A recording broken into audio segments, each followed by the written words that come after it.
memaparkan terkait dengan data yang berjalan dari LSI dan JA. Nah, saya mungkin ke Mas Haikal dulu dari Perludem. Perludem sendiri melihat untuk karakteristik dari pemilih di Jakarta ini yang kita tahu, ini semuanya menganggap bahwa Jakarta ini masyarakatnya adalah masyarakat yang kritis. Nah, perolehan sementara yang sudah ditampilkan di layar kaca, apakah Perludem melihat memang ini sudah hasil yang bisa diprediksi sebenarnya untuk Jakarta? Seperti apa? Ya, kalau kita melihat merujuk ya pada beberapa hasil survei sebelum-sebelumnya kan memang pasangan nomor urut 3 ini, Pram Rano ini memang sudah unggul ya di dalam hasil survei. Dan kalau kita lihat tadi dari hasil quick count juga angkanya tidak jauh berbeda. Kalau kita lihat lagi di hasil survei kemarin tuh undecided voternya masih cukup tinggi. Sehingga mungkin itu yang kemudian membuat ada pergeseran peningkatan poin ya yang didapatkan oleh ketiga pasangan calon ini.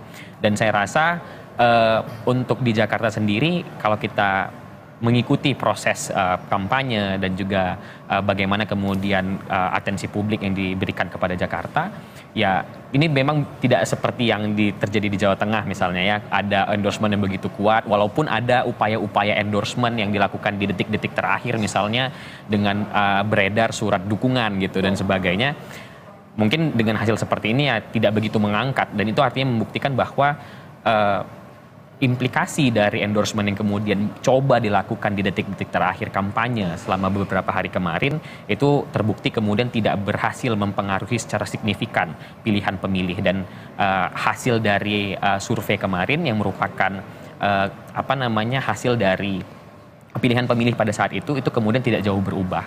Nah, itu yang kami lihat artinya memang di kota-kota besar seperti Jakarta dampak endorsement itu juga tidak kemudian banyak berpengaruh, dan masyarakatnya cenderung sudah memiliki pilihannya sendiri ya di dalam menentukan di dalam bilik suara gitu. Baik.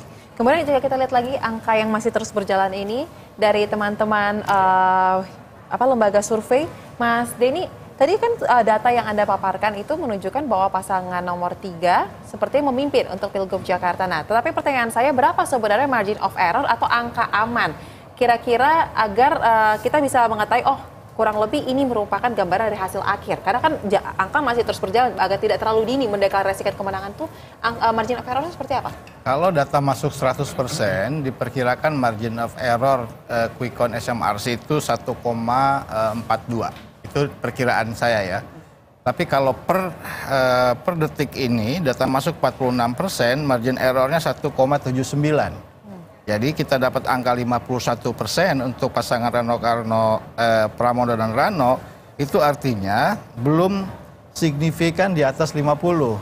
Karena kalau margin of error 1,7 itu mengurangi dari 51%, maka menjadi kurang dari 50%. Jadi untuk amannya kalau detik ini harusnya 51,8. Kalau kita dapat angka 51,8 itu angka yang signifikan untuk pasangan Pramono Rano gitu ya. Kalau sampai akhir mungkin harus quick count SMRC perlu 51,4 mungkin gitu ya, baru bisa dideklar kemungkinan akan menang satu putaran misalnya. Tapi kalau di bawah itu kita belum bisa menyimpulkan secara meyakinkan menangnya itu menang satu putaran atau 2 putaran. Kalau menangnya sih udah meyakinkan nih, kita udah ada ijtima lah kira-kira ya, berdua kira-kira nih sepakat. Di sini juga 50% lebih gitu. Kita juga sama, lembaga survei lain juga sama. Cuma sama-sama 50% plusnya itu akan terpenuhi atau tidak. Karena jangan lupa dalam quick count itu bukan sensus kan, dia itu sampling. Karena sampling dia ada yang disebut dengan margin of error, ukuran tingkat kepresisian gitu ya. Semakin kecil makin bagus, tapi butuh sampel yang lebih besar. Nah, quick count SMRC dilakukan dengan memilih 300 TPS secara acak. Nah, kalau ada lembaga lain yang membuat quick count dengan jumlah TPS quick count lebih dari 300, misalnya 1000 begitu kan. Nah, itu margin error lebih kecil lagi dia. Betul. Dia bisa menyimpulkan secara lebih presisi apakah satu putaran atau 2 putaran. Kalau SMRC butuh selisih di atas 51,4 lah nanti, sehingga bisa kita simpulkan satu putaran. Ya, 53 lah mungkin amannya. 53 itu lebih aman lagi. Lebih aman lagi ya, dengan margin of error jika data masuk semua 1,40% itu ya margin of errornya. Nah, kalau di LSI dan IJA seperti apa Mas Hanggoro, margin of error dari data yang akan masuk terkait dengan Pilgub Jakarta khususnya? Setelah final nanti LSI margin errornya 1% saja. Jadi ketika nanti datanya sudah 51, sekian, ya patut diduga Pram akan satu putaran. Tetapi sampai data masuk per detik ini sebesar 76%, ini Pramdul masih di 50,1%. Dengan margin error 1% bisa saja datanya plus 1 atau minus 1% begitu ya. Jadi sekali lagi kita bukan lagi menunggu siapa yang unggul, tapi kita menunggu Pramdul ini fix 50% atau tidak gitu ya. Jadi kita di situ yang kita tunggu. Kalau urut-urutannya saya kira seperti tadi bilang Mas Denny bahwa ini fix bahwa akan sesuai dengan quick count ya. Ini urutannya Pram, kemudian Ridwan Kamil, kemudian Dharma Kun, itu menjadi urut-urutannya. Tapi yang sama-sama kita tunggu ke depan adalah apakah sampai 51, sekian persen bagi Pramdul, sehingga dengan margin error 1% bisa disimpulkan pasangan ini lebih dari 50%.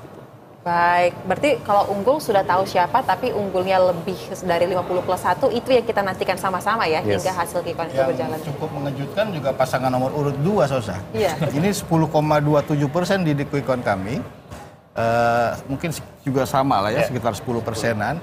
Itu lebih tinggi sedikit dari hasil survei Betul. sebelum pilkada yang menempatkan itu pasangan ini 5% sampai Ya, 7%. selalu di bawah gitu 10 ya. Selalu di bawah 10. Ini yang mengganggu dalam tanda kutip proses pilkada di Jakarta akan berlangsung satu putaran. Kalau semakin besar ya akan menurunkan peluang terjadi satu putaran kan. Nah, apakah dia akan terus membesar? Menurut saya kemungkinan akan cukup stabil di angka 10-an% pasangan nomor urut 2 ini. Tinggal, nah pasangan Pram Ranonya nanti ya, kita lihat apakah bisa akan fluktuatif atau sudah steady, stabil di angka 50% lebih gitu Baik. ya. Baik, kita akan lanjutkan pembahasan masih dalam berita satu spesial kawal pilkada. Tetaplah bersama kami, usai jeda yang satu ini kami akan kembali lagi pemirsa.